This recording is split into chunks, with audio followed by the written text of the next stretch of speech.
औज़ुबिल्लाहिमिनश्शैतानिर्रजीम बिस्मिल्लाहिर्रहमानिर्रहीम। उम्मीद है कि आप सब खैरियत से होंगे। जैसे कि इस चैप्टर की आज चौथी वीडियो है जिसमें हम सीखेंगे आज इम्यूनाइजेशन का टॉपिक। इससे पहले हमने बायोलॉजिकल मेथड को अपलोड किया, तो चलिए शुरू करते हैं। इम्यूनाइजेशन इम्यूनाइजेशन का इंट्रोडक्शन सबसे पहले पढ़ते हैं कि ये क्या होता है और ये किसने डिस्कवर किया था। तो इसकी डेफिनेशन इसके इंट्रोडक्शन में है कि it was first introduced by Edward Jenner in 1795। यानी कि इम्यूनाइजेशन को सबसे पहले जो इंट्रोड्यूस किया था, सबसे पहले जिसने दरियाफ्त किया था, सबसे पहले जिसने उसको बनाया था वो था एडवर्ड जेनर, जिसका ईयर था 1795। ये अक्सर एमसीक्यूज में आता है कि एडवर्ड जेनर इंट्रोड्यूस्ड, तो ऑप्शन में आता है इम्यूनाइजेशन, तो ये करेक्ट ऑप्शन होगा। या फिर आ जाता है कि immunisation was first introduced by, तो ये एडवर्ड जेनर है। और अगर ईयर पूछे तो ईयर भी 1795 है।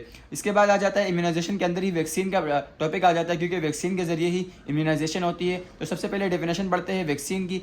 वैक्सीन क्या है? A protein when inserted into living body. जब एक वैक्सीन जो है एक प्रोटीन है, जब इंसान के बॉडी के अंदर इसे इंसर्ट किया जाता है, जब इंजेक्ट किया जाता है, अंदर डाला जाता है, तो provide immunity against various infection. यानी कि जितने भी वेरियस इन्फेक्शन होती है, चाहे फंजल इन्फेक्शन हो, चाहे वायरल इन्फेक्शन हो, चाहे बैक्टीरियल इन्फेक्शन हो, या फिर प्रोटोजोन इन्फेक्शन हो, तो तमाम इन्फेक्शन को रोकती है। किसके जरिए ये रोकती है? वैक्सीन के जरिए। तो ये है कि प्रोटीन एक ऐसा वैक्सीन है, जब इसे इंसान के बॉडी के अंदर डाला जाता है तो ये इम्यूनिटी प्रोवाइड करता है इंसानी बॉडी को, और ये फाइट करता है अगेंस्ट वेरियस इन्फेक्शंस को। इसके बाद आ जाता है डेफिनेशन ऑफ इम्यूनाइजेशन। यानी इम्यूनाइजेशन की डेफिनेशन क्या है?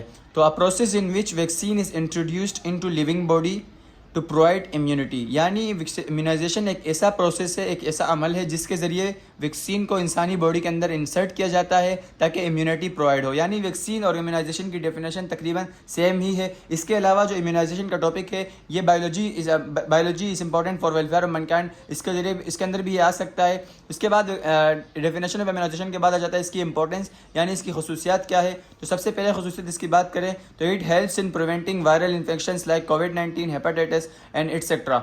यानी कि इम्यूनाइजेशन के जरिए हम जो वेरियस इन्फेक्शन डिजीज़ है, जैसे कि कोविड-19 हो गया, हेपेटाइटिस हो गया, टेटनस हो गया, और भी बहुत सी मज़ीद बीमारियां हैं, इसको रोका जा सकता है। किसके ज़रिए? इम्यूनाइजेशन के ज़रिए। नंबर सेकंड इंपॉर्टेंस इसकी आती है कि it helps in preventing bacterial disease like tetanus, TB etcetera. यानी कि ये जो जितनी भी बैक्टीरियल डिजीज़ होती है, जैसे कि टेटनस हो गया, टीबी हो गया, यानी ट्यूबरक्लोसिस वगैरह, जितनी भी डिजीज़ है इन सब को रोकती है। ये इम्यूनाइजेशन की मदद से हम इसे रोक सकते हैं और हम इस बीमारियों से छुटकारा पा सकते हैं अगर इम्यूनाइजेशन को फ़रोग़ दे। इसके बाद नंबर थर्ड वन इंपॉर्टेंस इसकी है, it has eradicated disease like polio, small pox etcetera. यानी कि इसने इम्यूनाइजेशन ने बहुत सी बीमारियों को एरेडिकेट कर लिया, यानी ख़त्म कर लिया है इस दुनिया से, जैसे कि पोलियो हो गया, स्मॉल पॉक्स हो गया, और भी ऐसी बीमारियां हैं जो पहले एग्जिस्ट करती थी लेकिन इम्यूनाइजेशन की मदद से आज वो ख़त्म हो चुकी है। इसके अलावा जिस तरह इसकी इंपॉर्टेंस है, कुछ इसकी साइड इफ़ेक्ट भी है। यानी इसको इस इम्यूनाइजेशन के बाद कुछ जो सिंबल और सिम्टम्स जो ज़ाहिर होते हैं, उनमें पहला है कि फ़ीवर, यानी अगर आपको वैक्सीन लगाया जाता है तो उसके बाद आपको फ़ीवर भी हो सकता है। रैशेस, यानी आपके जिस्म पे छोटे छोटे दाने भी आ सकते हैं, ये इसके साइड इफ़ेक्ट है। इस तरह ये टॉपिक था इम्यूनाइजेशन का, जो कि शॉर्ट क्वेश्चन में अक्सर आता है। इसके बाद है what is radiotherapy and chemotherapy. Radiotherapy और कीमोथेरेपी क्या है? तो सबसे पहले समझते हैं कि रेडियोथेरेपी यानी रेडियो का मतलब होता है रेडिएशंस, यानी शुआओं की मदद से थेरापी। अब इसके डेफिनेशन से पता चलेगा, जैसे कि इसकी डेफिनेशन है the process in which radiations are used to treat disease like cancer called radiotherapy. यानी कि ऐसी रेडिएशन जिसके ज़रिए हम कैंसर जैसी बीमारियों या ट्यूमर जैसी बीमारियों का इलाज करें, उसको कहते हैं रेडियोथेरापी। जैसे इसकी एग्जांपल है लिथोट्रिप्सी, यानी ये एक ऐसा प्रोसेस है जिसके ज़रिए हम जितने भी जो पेशेंट है, कैंसर के पेशेंट हो गए या ट्यूमर के पेशेंट हो गए, उनको हम ट्रीट देते हैं रेडिएशन की मदद से, और उस रेडिएशन की मदद से इनका कैंसर की बीमारी या ट्यूमर की बीमारी को हम ख़त्म करते हैं। तो इसे अमल को कहते हैं रेडियोथेरापी। उसके बाद आ जाता है कीमोथेरापी।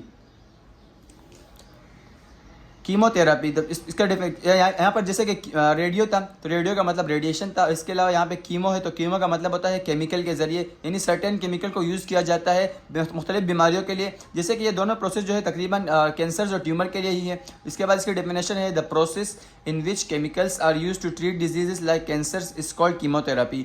यानी वो अमल, यानी सेम इसकी तरह डेफिनेशन है, जिसमें इसकी डेफिनेशन ये है कि वो अमल जिसके ज़रिए हम बीमारियों को ट्रीट करें, जैसे कि कैंसर हो गया, ट्यूमर हो गया, केमिकल केमिकल की मदद से, यानी डिफरेंट केमिकल को हम यूज़ करें, उसके ज़रिए हम मुख्तलिफ बीमारियों को रोकें, उनको ख़त्म करें, उस प्रोसेस को कहते हैं कीमोथेरापी।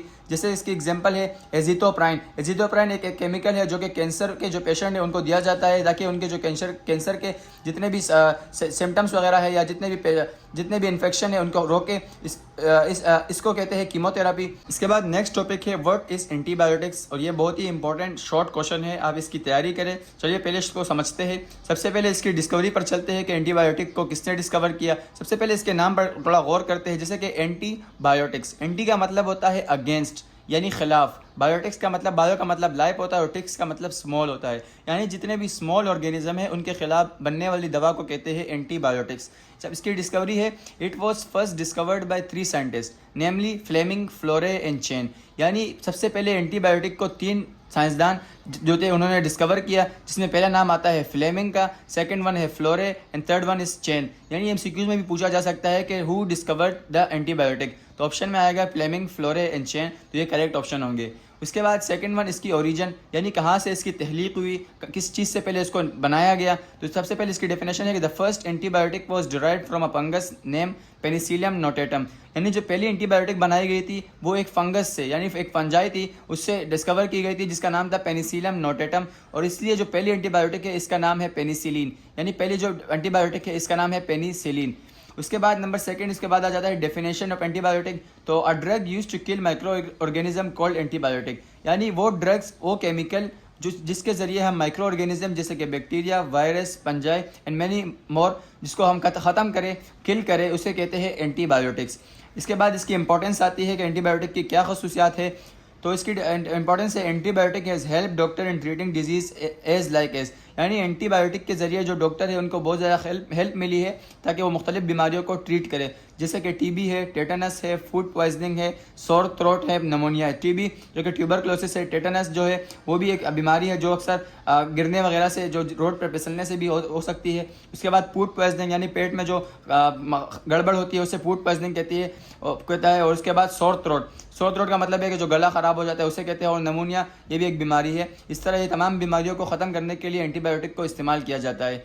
और उम्मीद है कि आपको ये वीडियो पसंद आ गई होगी, और इस वीडियो को लाइक करें और हमारे चैनल को सब्सक्राइब करें। अल्लाह हाफिज़।